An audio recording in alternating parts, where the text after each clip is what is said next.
আপোনালোকৰ খবৰ ভাল? সকলোৰে খবৰ ভাল? ৰামেশ্বৰ তেলী জিকিবনে নিজিকে? আপোনালোকে জিকাই দিবনে নিদিয়ে? দিব। তেতিয়াহ'লে মোৰ লগত একেলগে ক'ব, ভাৰত মাতা কি, ভাৰত মাতা কি, নৰেন্দ্ৰ মোদী, নৰেন্দ্ৰ মোদী, ৰামেশ্বৰ তেলী, ৰামেশ্বৰ তেলী, বন্দে, জয় অসম, জয় অসম। জিকি যাব ৰামেশ্বৰ তেলী।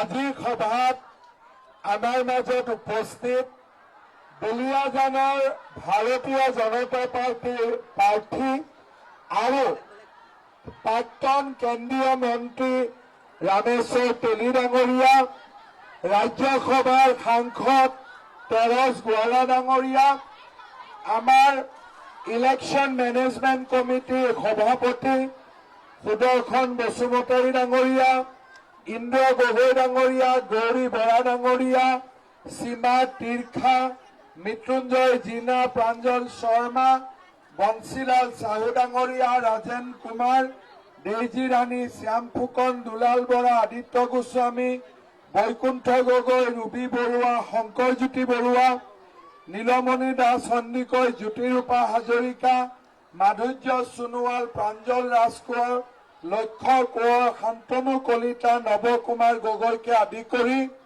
মঞ্চত উপবিষ্ট বিশিষ্ট নেতৃবৃন্দ, আই মাতৃসকল, যুৱক যুৱতী, বন্ধু বান্ধৱীসকল আৰু দুলীয়াজানৰ ৰাইজ। ৰাতিপুৱা মই গুৱাহাটীত আছিলো, মোক সকলোৱে ক'লে যে দুলীয়াজানত বৰষুণ, মিটিং হয়নে নহয় ঠিক নাই। মই বোলো এইটোতো বৰষুণ হ'ব নোৱাৰে, এইটো পুষ্পবৃষ্টি হ'ব ৰামেশ্বৰ তেলীৰ কাৰণে। সেইকাৰণে মিটিঙো হ'ব আৰু বৰষুণো নহয়, মিটিঙো ধুনীয়াকৈ হৈ যাব। কাৰণ অসমৰ ৰাইজে এইবাৰ বিচাৰিছে যে অসমত বিজেপি চৰকাৰ আমাক লাগে, আৰু সেইকাৰণে সকলো ৰাইজ শদিয়াৰ পৰা ধুবুৰীলৈ, জোনাইৰ পৰা শিলচৰলৈ সকলো ৰাইজ আজি একত্ৰিত হৈছে। আৰু মই আপোনালোকক ক'ব পাৰো, বিজেপি দলে এইবাৰ 90খনৰ পৰা 100খন চিট জিকি অসমত চৰকাৰ গঠন কৰিব, তাত মোৰ কোনো সন্দেহ নাই। শ্ৰদ্ধাৰ ৰাইজ, অসমখন আমাৰ আটাইতকৈ শান্তিপ্ৰিয় ৰাজ্য আছিল। আমাৰ মানুহে শান্তিক সদায় পচন্দ কৰিছিলে। দিনত কাম কৰিব, গধূলি নামঘৰ, আমাৰ এটা নিজৰ জীৱন যাত্ৰা আছিলে। কিন্তু যোৱা 80 দশকৰ পৰা অসমত যি অশান্তি হ'ল, আমাৰ ৰাজ্যখনৰ যি এক শান্তিৰ পৰিৱেশ আছিল, সি ভাঙি গ'ল। যোৱা 5টা বছৰ অসমৰ মুখ্যমন্ত্ৰীৰ দায়িত্ব লোৱাৰ পিছত মোৰ প্ৰচেষ্টা আছিলে ভাঙি যোৱা সমাজখনক পুনৰ নিৰ্মাণ কৰা। অসমত বন্দুকৰ শব্দত ৰাতি পুৱাব নালাগে, চৰাইৰ মাতত ৰাতি পুৱাব লাগে।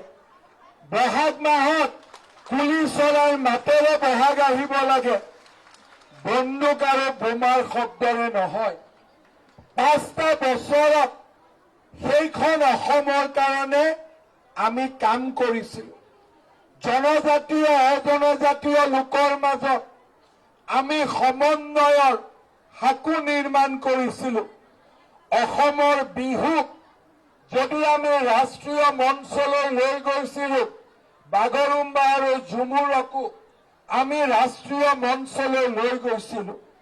আমি এনে এখন অসমীয়া সমাজ নিৰ্মাণ কৰিব খুজিছিলো, য'ত আমাৰ মানুহে নিৰাপত্তা পাব, সাংস্কৃতিক সুৰক্ষা থাকিব, আমাৰ জাতিৰ স্বাভিমান ৰক্ষা হ'ব আৰু আমি দুপত দুপে আগুৱাই যাম। আমি এক নতুন কৰ্ম আৰম্ভ কৰিছিলো যে অসমত যিসকলক কংগ্ৰেছে বাংলাদেশৰ পৰা লৈ আহিছিল তেওঁলোকক আমি শান্তিত থাকিব নিদিওঁ। অসমত আমাৰ অধিকাৰ আছে, বাংলাদেশৰ মিয়াৰ অধিকাৰ থাকিব নোৱাৰে। আমি প্ৰথমবাৰৰ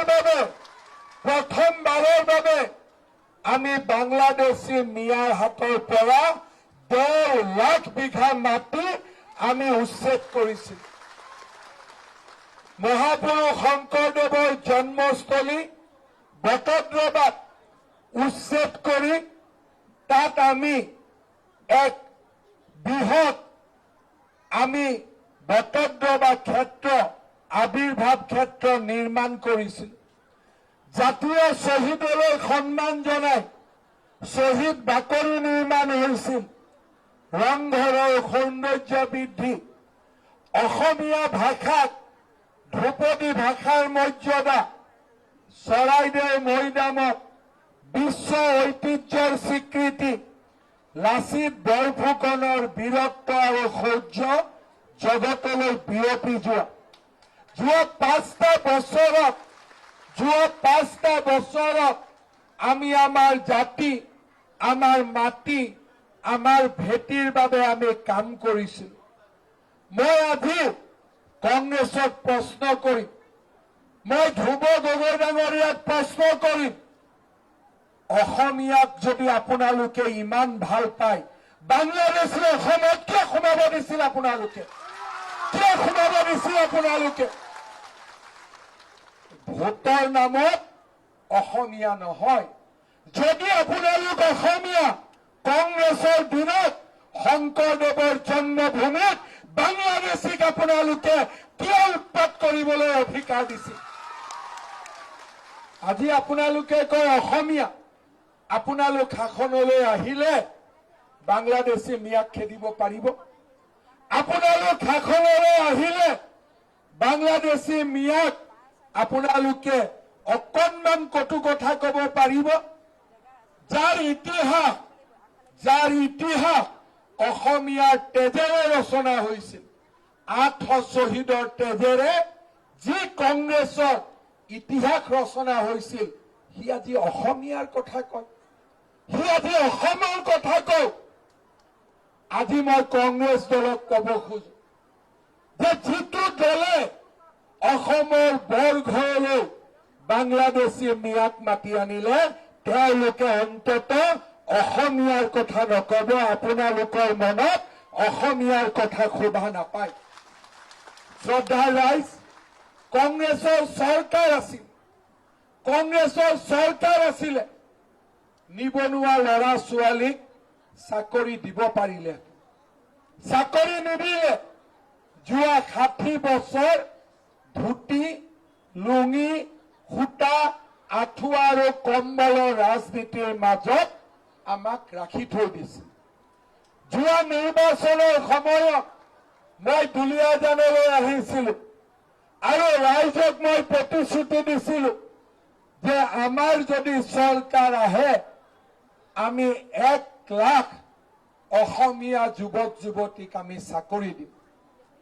মোক হাঁহিছিলে যে ক'ৰ পৰা 1 লাখৰ চাকৰি দিব, কিন্তু আমাৰ মনত বিশ্বাস আছিল আৰু প্ৰথমবাৰৰ বাবে আমি 1 লাখ যুৱক যুৱতীক নহয়, 1,65,000 যুৱক যুৱতীক আমি চাকৰি দিছো।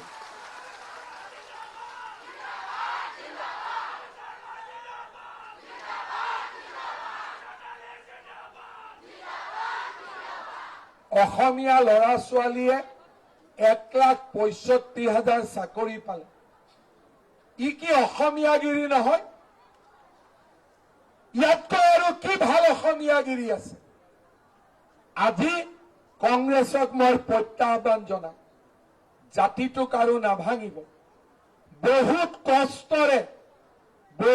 কষ্টৰে আজি বড়ো, কছাৰী, মিচিং, সোণোৱাল বহুত কষ্টৰে আজি আহোম, মৰাণ, চুতীয়া বহুত কষ্টৰে চাহ জনজাতি, দাস, কলিতা সকলোকে সামৰি স্বৰ্গদেউ চাওলুং চুকাফা আৰু মহাপুৰুষ শ্ৰীমন্ত শংকৰদেৱে দিয়া সেই বৰ অসমখনক আজি আমি পুনৰ জীৱন্ত কৰিছো, প্ৰাণৱন্ত কৰিছো। গৌৰৱ গগৈয়ে কয় যে আমি নতুন বৰ অসম কৰিম।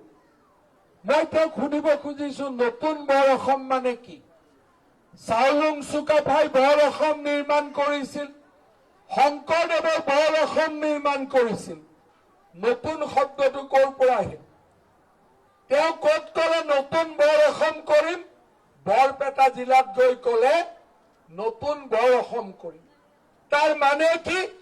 নতুনকৈ অহা বাংলাদেশী মিয়াসকলক লৈ তেওঁ নতুনকৈ বৰ অসম নিৰ্মাণ কৰিব। আমাক সেই বৰ অসম নালাগে। আমাক স্বৰ্গদেউ চাওলুং চুকাফা আৰু মহাপুৰুষ শ্ৰীমন্ত শংকৰদেৱে দি থৈ যোৱা অসমখন আমাক লাগে। এইখন অসমক আমাক প্ৰাণৱন্ত আৰু জীৱন্ত কৰিব লাগে। আজি এইখন অসমৰ কাৰণে আমি প্ৰাণ দিছো। আমি এইখন অসমৰ বাবে দিনে ৰাতিয়ে কাম কৰিছো। যিখন অসম আমাক চাওলুং চুকাফাই দি থৈ গৈছিল, মহাপুৰুষ শ্ৰীমন্ত শংকৰদেৱে দি থৈ গৈছিল। শ্ৰদ্ধা ৰাইজ, কংগ্ৰেছৰ চৰকাৰ নাহে। অসমৰ ৰাইজে কংগ্ৰেছক আৰু চৰকাৰ গঠন কৰিবলৈ নিদিয়ে। অসমৰ ৰাইজে প্ৰধানমন্ত্ৰী নৰেন্দ্ৰ মোদী ডাঙৰীয়াৰ নেতৃত্বত এনে এখন অসম নিৰ্মাণ কৰাৰ সংকল্প লৈছে, যিখন অসম বিদেশী মুক্ত হ'ব, যিখন অসমত আমি আমাৰ অধিকাৰেৰে সৈতে জীয়াই থাকিব পাৰিম। আমাক সেইখন অসম নালাগে, যিখন অসমত বাংলাদেশী মিয়াৰ দপদপনি হ'ব। যোৱা 5 বছৰত আমি ৰাজনৈতিকভাৱে বাংলাদেশী মিয়াৰ হাত আৰু ভৰি ভাঙিলো। এইবাৰ ইলেকশ্যন জিকাৰ পিছত আমি ৰাজনৈতিকভাৱে তেওঁলোকৰ মেৰুদণ্ডও ভাঙি দিম, ৰাজহাৰো আমি তেওঁলোকৰ ভাঙি দিম।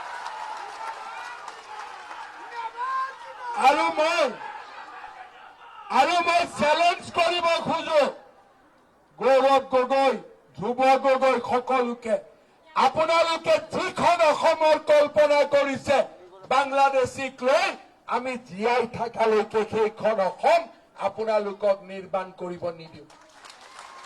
আমি সেইখন অসম নিৰ্মাণ কৰিব নিদিওঁ। আমাক বাংলাদেশী মিয়াৰ ভোটো নালাগে, আৰু বাংলাদেশী মিয়াৰ ভোটৰ কাৰণে আমি ভৰিতো নপৰো। আমাৰ স্বাভিমান আছে, আমি নিজক বুজি পাওঁ। শ্ৰদ্ধাৰ ৰাইজ, মই আপোনালোকক আহ্বান কৰিম, অসমীয়াৰ বাবে এই হৈছে স্বৰ্ণীল সময়। আমি কোনেও ভবা নাছিলো বহুদিনে বন্ধ হৈ থকা বগীবিলৰ দলং কোনোবাই শেষ কৰিব। ধৰাশদিয়া দলং হ'ব, কাজিৰঙাৰ ওপৰেদি এলিভেটেড কৰিডৰ হ'ব, গহপুৰ নুমলীগড়ৰ মাজত পানীৰ তলেদি ব্ৰহ্মপুত্ৰৰ গহ্বৰেদি ৰেল লাইন আৰু গাড়ী যাব পৰা হ'ব। কোনেও এইখন অসমৰ কল্পনা কৰা নাছিল। আজি মই অসমীয়াক কওঁ, এয়া আমাৰ আকাশ চোৱাৰ সময়। অসমৰ স্বৰ্ণীল এক সময় আজি আৰম্ভ হৈছে। আমি মাত্ৰ এইখন অসমত আগুৱাই লৈ যাব লাগিব। আমাৰ মাজত বিভাজনেৰে নহয়, একেলগেৰে একে হাতেৰে আমি আমাৰ ৰাজ্যখনক আগুৱাই লৈ যাব লাগিব। শ্ৰদ্ধা ৰাইজ, যোৱাবাৰ মই কৈছিলো 1 লাখ ল'ৰা ছোৱালীক চাকৰি দিম। আমি 1,65,000 ল'ৰা ছোৱালীক চাকৰি দিলো। এইবাৰ মই আপোনালোকক প্ৰতিশ্ৰুতি দিছো, বিজেপি চৰকাৰ আহিব। এইবাৰ মই 2 লাখ ল'ৰা ছোৱালীক চৰকাৰী চাকৰি দিম। 2 লাখ ল'ৰা ছোৱালীক চৰকাৰী চাকৰি দিম। কংগ্ৰেছে কি দিব? ধুতি, লুঙি, সূতা, আঁঠুৱা আৰু কম্বল। কংগ্ৰেছ বিলাকে মোক কয়, দাদা আৰু এটা আঁচনি আছিল, আপুনি এইটো নকয়। মই বোলে মই পাহৰিলো নেকি, কি আঁচনি? বোলে মইতো জানো ধুতি, লুঙি, সূতা, কম্বল, আঁঠুৱা, আৰু কি আছে? বোলে নহয়, আমি নামনি অসমৰ চৰত পাইজামাও দিওঁ নহয়, আপুনি এইটো কোৱা নাই। এয়া হৈছে কংগ্ৰেছ, এয়া হৈছে কংগ্ৰেছ।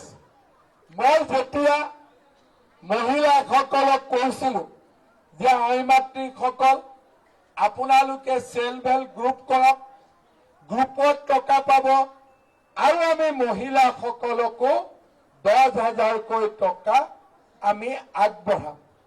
কংগ্ৰেছে হিচাপ কৰিলে, বোলে 40 লাখ মহিলা 10,000কৈ দিলে তো 4,000 কোটি লাগিব। হিমন্ত বিশ্ব শৰ্মাই ক'ত পাব? আৰম্ভ কৰিলে, ফাঁকি কৈছে, মিছা কৈছে, নিদিয়ে। আপোনালোকে 10,000টো পালে নে নাই? পালে নে নাই? আপোনালোকে নিজে কওক, কোনে কোনে পালে? হাত ডাঙক। পালে? অকল 10,000টো পালে নে লগত 9,000টোও পালে? মই কি কৰিলো, মোক ক'লে 10,000 দিব নোৱাৰে, গতিকে মই 10 নিদি একেবাৰে 19,000 দি দিলো। 10ৰ জেগাত 19,000 দি দিলো। আৰু লাগিব নেকি? আৰু লাগিব নেকি? পাক্কা লাগিব নে নিদিলেও হ'ব? লাগিব। তেতিয়াহ'লে আজি মই আপোনালোকক কৈ গলো, এইবাৰ 10,000 নিদিও, ডাইৰেক্টলি 25,000 টকা দিম। ভাল হ'ব নে বেয়া হ'ব? ভাল হ'ব নে বেয়া হ'ব? কংগ্ৰেছক ভোট দিলে ধুতি, লুঙি, পাইজামা, আৰু বিজেপিক ভোট দিলে 2 লাখ চাকৰি, লগতে 25,000 টকা। কোনটো ভাল? কংগ্ৰেছ ভাল নে বিজেপি ভাল?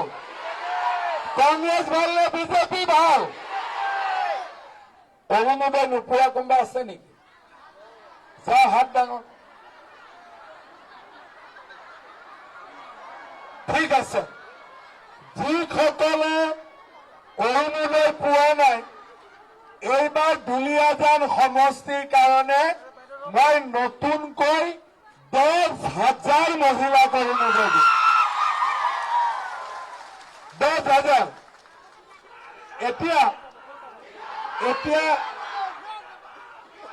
এতিয়া মোক কোনোবাই কব যে 10,000 কিয় লাগে? আমাৰতো 2,000 মহিলাইহে পোৱা নাই, 10,000 কিয় লাগিব? কিছুমান পৰিয়াল ডাঙৰ, ৰেচন কাৰ্ড এখন আছে, ৰেচন কাৰ্ডখন ভাঙি দিলে দুটা অৰুণোদয় পাব, হয়নে নহয়? লগতে 5 বছৰততো দুলীয়াজানৰ ল'ৰাবিলাকে বিয়াও কৰিব নহয়, বোৱাৰীওতো আহিব। আহিবনে নাই? বোৱাৰী বিলাকৰ কাৰণে মই এটা অৰুণোদয় এডভান্স বুকিং কৰি দিছো। ভাল হ'বনে বেয়া হ'ব?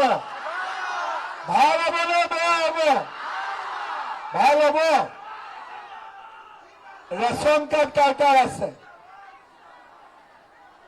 চবৰে আছে ৰেচন কাৰ্ড? মানুহে মোক কৈ আছে 13 কাম কৰা নাই, অৰুণোদয় দিলে, উদ্যমিতাও দিলে, ৰেচন কাৰ্ডো দিলে, চবেইটো পাই আছে ৰেচন কাৰ্ড নে নাই পোৱা? হাত ডাঙক। আচ্ছা, এতিয়া ৰেচন কাৰ্ডত চাউল পাই আছে নে নাই? দালি পাইছে নে নাই? নিমখ পাইছে নে নাই? চেনি পাইছে নে নাই? দালিটো দোকানতকৈ ভাল নে বেয়া? ভাল। একোটো কমপ্লেইন নাই। চাউল পালে, দালি পালে, নিমখ পালে, চেনি পালে, আৰু কিবা লাগিব নেকি? কিবা লাগিব নেকি? আৰু মিঠাতেল লাগিব? পট্টা লাগিব? মিঠাতেল লাগিব? 1 লিটাৰ লাগিব নে আধা লিটাৰ? 1 লিটাৰ লাগিব ঠিক আছে যাওক এইবাৰ মিঠাতেলটো দিব হ'ব এগৰাকী আইতাই মোক ক'লে ৰক বাবা আইতাৰ কথাটো শুন এগৰাকী আইতাই মোক ক'লে যে আইতাজনী আকৌ মোক মামাই মাতিছে দেই মোক আইতাই ক'লে যে মামা চাউলো দিলি তেল নিমখ চেনি দালি চব হৈ গ'ল লগতে আধা কেজি মান চাহপাতো দি নিদিয়ে কিয় মই বোলো ঠিক আছে এতিয়া নিদিওঁ অলপ চৰকাৰৰ টকা পইচা হওক কাৰণ মই মানুহক মিছা কথা ক'ব নোৱাৰো টকা পইচা হলে সেইটো আমি অলপ বিবেচনা কৰি দিম ঠিক আছে এতিয়া আপোনালোকে মোক এটা কথা কওক আজি 5 বছৰত বিজেপিয়ে 1,65,000 চাকৰি মহিলাৰ উদ্যমিতা অৰুণোদয় ৰেচনত ইমান সহজে বয় বস্তু ৰাস্তা ঘাট ফ্লাইঅভাৰ আগত কেতিয়াবা অসমত ইমান কাম হৈছিলে নেকি আগত কেতিয়াবা ইমান কাম হৈছিলে নেকি আগত কেতিয়া হোৱা নাছিল কিন্তু এই কাম কিয় হৈছে অসমৰ ৰাইজে শান্তি স্থাপন কৰিলে অসমত অৰ্থনৈতিক উন্নয়ন হ'ল আজি আমি ৰাইজৰ কাৰণে বিকাশৰ গংগা নমাই আনিছো 2 লাখ চৰকাৰী চাকৰি হ'ব কিন্তু বহুত ডেকা ল'ৰা ছোৱালীয়ে চাকৰি নাপাব তেওঁলোকে কি কৰিব অসমত আমি উদ্যোগ আনিছো সেমি কণ্ডাক্টৰ নামৰূপত urea factory thermal power station ল'ৰা ছোৱালীয়ে উদ্যোগত চাকৰি পাব লগতে যিসকল ল'ৰা ছোৱালীয়ে ব্যৱসায় বাণিজ্য কৰিব খোজে তেওঁলোকৰ কাৰণে এটা আমি নতুন আঁচনি আনিলো CM-AAA 2 লাখ টকা পায় টকাটো ঘূৰাই দিব নালাগে ব্যৱসায় বাণিজ্য কৰিব পাৰে আৰু আগবাঢ়ি যাব পাৰে এইবাৰ যেতিয়া মই আশীৰ্বাদ যাত্ৰাত বিভিন্ন জায়গাত গলো ল'ৰা ছোৱালীবিলাকে মোক ক'লে যে মামা আপোনাৰ 2 লাখ টকা দি এখন আমি কাপোৰৰ দোকান দিছো কোনোবাই পাৰ্লাৰ খুলিছে কোনোবাই আমাৰ বয় বস্তু শাক চব্জিৰ দোকান দিছে আৰু কোনোবাই ইলেক্ট্ৰিচিয়ানৰ দোকান দিছে মই দেখিলো যে এই আঁচনিটো আমাৰ যুৱক যুৱতীয়ে আদৰি লৈছে সেইকাৰণে এইবাৰ আমি ঠিক কৰিছো যে এইবাৰ আমি CM-AAA 1 লাখ নিদিও আমি 10 লাখ ল'ৰা ছোৱালীক আমি CM-AAA দিম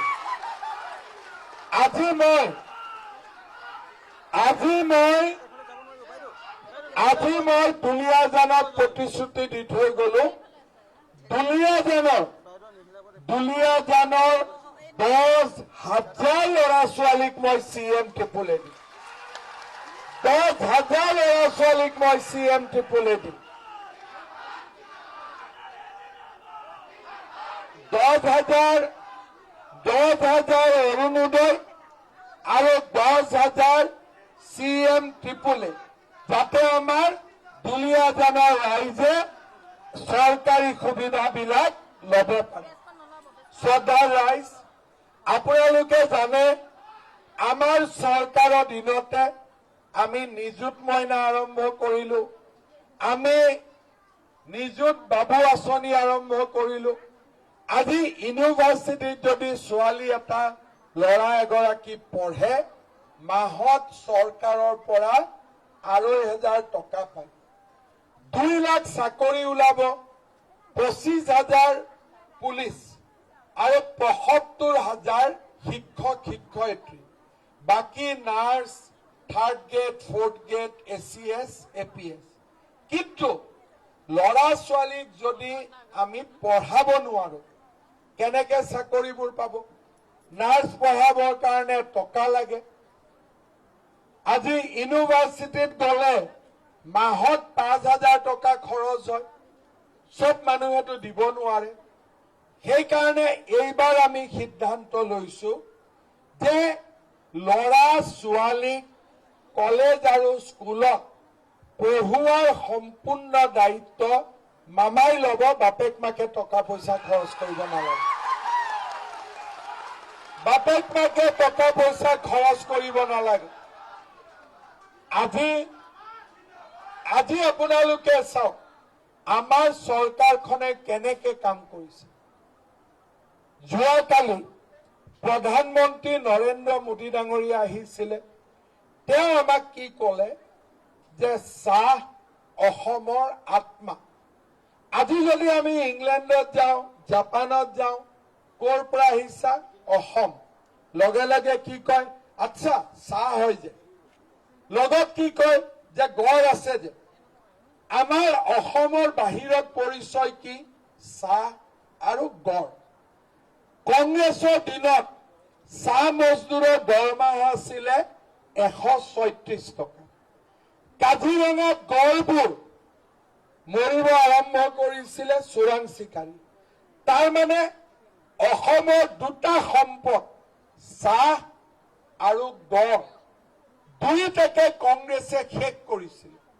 আজি আমাৰ চৰকাৰ আহিলে কাজিৰঙাত এতিয়া এটা গড়ো চোৰাং চিকাৰ কৰিব নোৱাৰে। আজি 5 বছৰ অসমত চোৰাং চিকাৰী নাই, এটাও গড় মৰা নাই। চাহ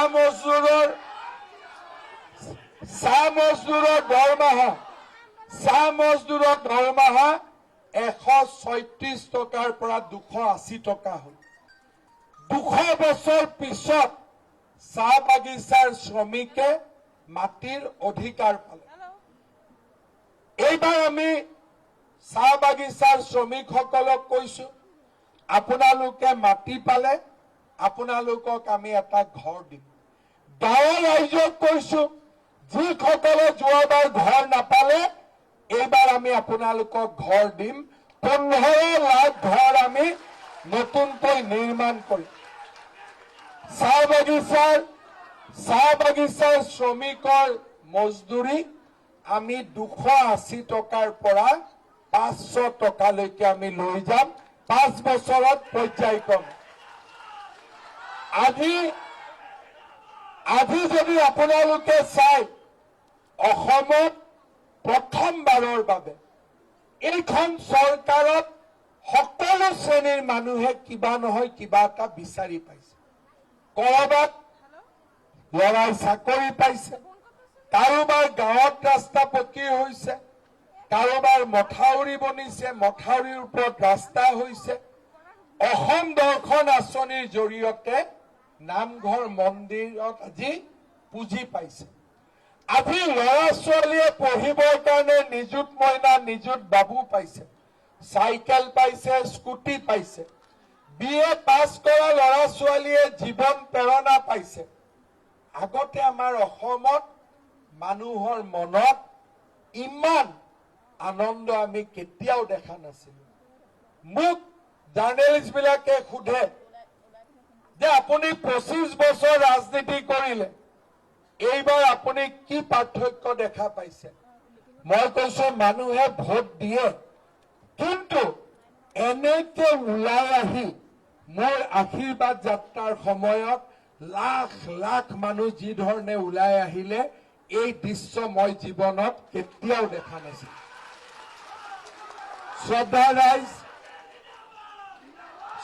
ৰাইজ, আজি আপোনালোকৰ মনত আছে অসমত মই আৰু সৰ্বানন্দ সোণোৱাল অসমৰ মুখ্যমন্ত্ৰী হৈছো। আমি 5 বছৰ সোণোৱাল ডাঙৰীয়া, 5 বছৰ মই মুখ্যমন্ত্ৰী হলো। কিন্তু যিটো পাৰ্টিৰ পৰা আমি মুখ্যমন্ত্ৰী হলো, সেই পাৰ্টিটোৰ ভেটি কোনে নিৰ্মাণ কৰিছিল? ৰামেশ্বৰ তেলীয়ে নিৰ্মাণ কৰিছিল। যেতিয়া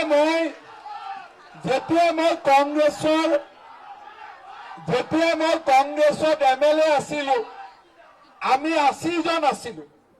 ৰামেশ্বৰ তেলী ডাঙৰীয়া প্ৰথমবাৰ তেতিয়া দুলীয়াজানৰ পৰা MLA হৈ আহিছিল। বিৰোধী পক্ষত আছিল, কিন্তু বিজেপিৰ এটা শক্তিশালী কাঠামো নিৰ্মাণ কৰিছে।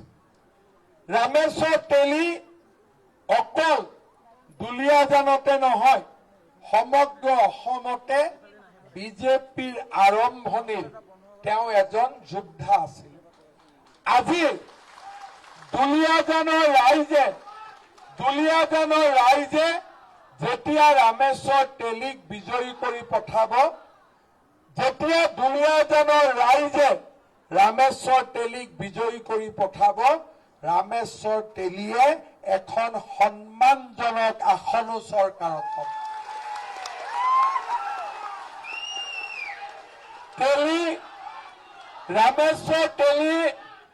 ৰামেশ্বৰ তেলী অকল বিধায়ক নহয়, ৰামেশ্বৰ তেলীয়ে বিধায়কৰ লগতে এখন সন্মানজনক আসন পাব, দুলীয়াজানৰ গৌৰৱ বৃদ্ধি কৰিব।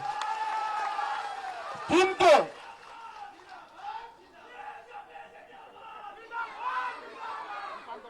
ধ্ৰুৱ গগৈ ক'ত বহিব? বিৰোধী পক্ষত। ধ্ৰুৱ গগৈ যদি দুলীয়াজানত জিকে ক'ত বহিব? বিৰোধী পক্ষত।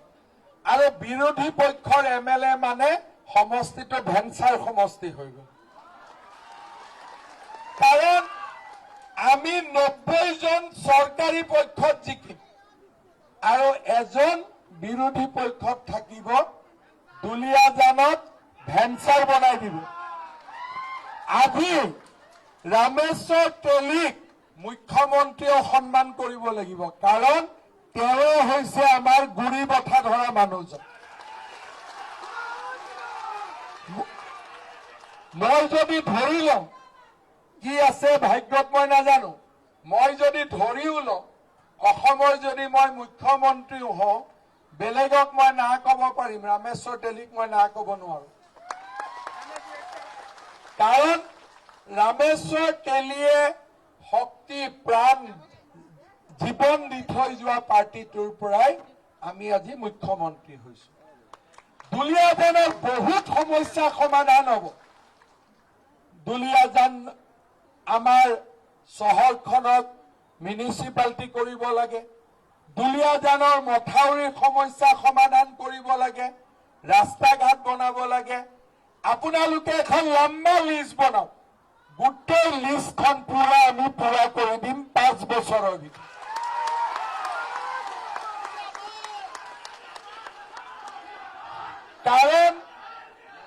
কাৰণ ৰামেশ্বৰ তেলীৰ লগত শক্তি থাকিব। তেৰছগড়ৰ বিধায়ক আছিলে, কিন্তু ৰামেশ্বৰ তেলী বিধায়ক নাথাকে, ৰামেশ্বৰ তেলী এখন সন্মানজনক আসনত বহিব।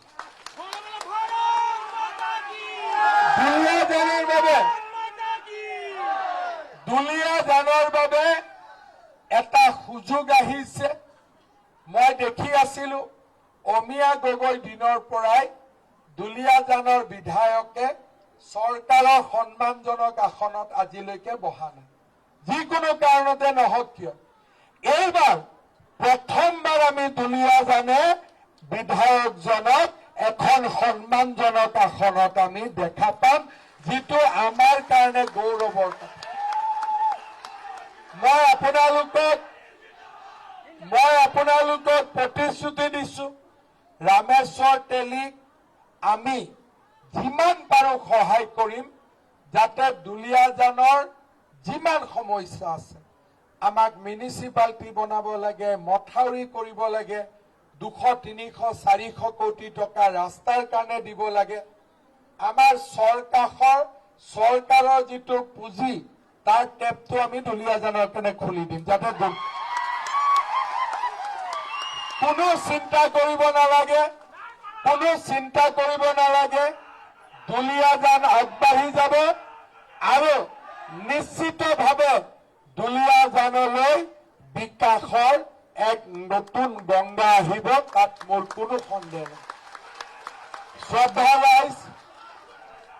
শ্ৰদ্ধা ৰাইজ, মই বিচাৰো, মই আপোনালোকক ব্যক্তিগতভাৱে প্ৰাৰ্থনা জনাম, আপোনালোকে বিজেপিৰ চৰকাৰ হ'ব, কিন্তু মই চৰকাৰ কৰি মোৰ ভাল নালাগিব যদি ৰামেশ্বৰ তেলী তাত নাথাকে। আৰু সেইকাৰণে আপোনালোকক সকলোকে মই অনুৰোধ কৰিম, ৰামেশ্বৰ তেলীক যাতে আপোনালোকে বিপুল ভোটত বিজয়ী কৰি আপোনালোকে পঠাই দিয়ে। বিপুল ভোটত বিজয়ী কৰি তেখেতক যাতে নিৰ্বাচিত কৰে। বাকী মানুহে 10টা কথা কৈ থাকিব, কিন্তু মই এটাই কথা কওঁ, বিজেপিয়ে যি ধৰণে 5 বছৰ কাম কৰিছে, কংগ্ৰেছে আমাৰ লগত কামৰ কম্পিটিশ্যন কৰিব নোৱাৰে। কংগ্ৰেছক যদি সুধো কেইটা চাকৰি দিছে, বোলে আমি চাকৰি দিয়া নাই, ধুতি দিছো। যদি মই কংগ্ৰেছক সুধো মহিলা উদ্যমিতা কিমানকৈ দিছে, আমি লুঙি দিছো। কংগ্ৰেছক যদি সুধো অৰুণোদয় কিমান দিছে, আমি আঁঠুৱা দিছো। কংগ্ৰেছক যদি সুধো নিযুত মইনা নিযুত বাবু দিছে নেকি, বোলে আমি কম্বল দিছো।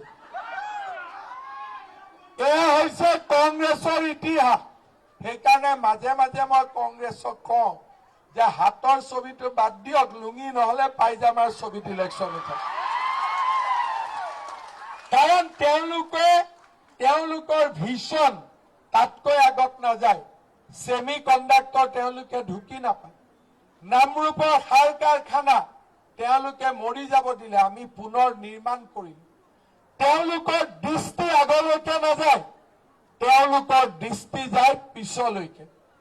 আমাৰ দৃষ্টি যায় 2047 চনলৈকে। এখন বিকশিত ভাৰত, এখন বিকশিত অসম। আৰু 2047 চনত বিকশিত ভাৰতৰ লগতে বিকশিত অসম উজ্বলি উঠক, সেয়াই হৈছে আমাৰ দায়িত্ব, আমাৰ কৰ্তব্য। আই মাতৃসকলক কথা দিছো, নতুন উৎসাহেৰে সৈতে আমি উদ্যমিতা কৰিম। পৰিয়ালৰ বাজেটত আমি সহায় কৰিম। ল'ৰা ছোৱালীৰ পঢ়ুৱাৰ দায়িত্ব ল'ম। যুৱক যুৱতীক কৰ্ম সংস্থাপনৰ ৰাস্তা দেখুৱাম। আৰু আমি এখন নতুন অসম নিৰ্মাণ কৰিম। আপোনালোকৰ মই আশীৰ্বাদ বিচাৰিছো, সকলোৱে ৰামেশ্বৰ তেলীক ভোট দি জিকাব লাগিব। জিকাবনে নিজিকায়? জিকাবনে নিজিকায়? পাক্কা জিকাব?